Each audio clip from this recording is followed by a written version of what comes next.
from 25 News Now anchor Carolina Astrain with a look at election returns.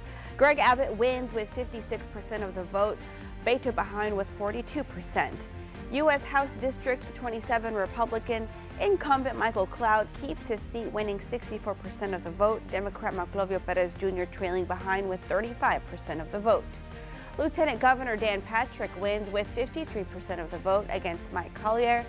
Republican Lois Clokhorst wins with 70% of the vote against Democrat Josh Tutt. Attorney General Ken Paxton wins with 54% of the vote, Democrat Rochelle Mercedes Garza behind with 42% of the vote. State Comptroller Glenn Hagar wins with 57% of the vote, Janet Dudding trailing behind with 40% of the vote. Don Buckingham wins General Land Commissioner with 57% of the vote, Jay Clayburgh behind with 41% of the vote. Sid Miller wins with 57% of the vote, Susan Hayes behind with 42% of the vote. In the race for Railroad Commissioner, Wayne Christian wins with 56% of the vote, Luke Warford behind with 39% of the vote. Voters in the Bloomington ISD will choose a trustee in place 3.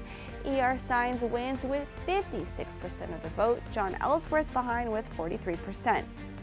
In the race for Justice of the Peace Precinct 1 in Calhoun County, incumbent Hope Kurtz has served 12 years in that office. She won 68% of the vote.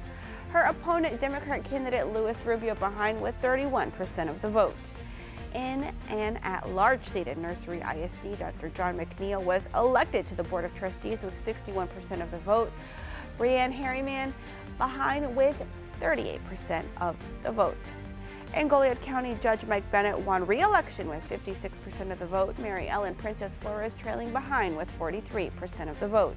For more election results, come to crossroadstoday.com. Have a good evening and thank you for joining us.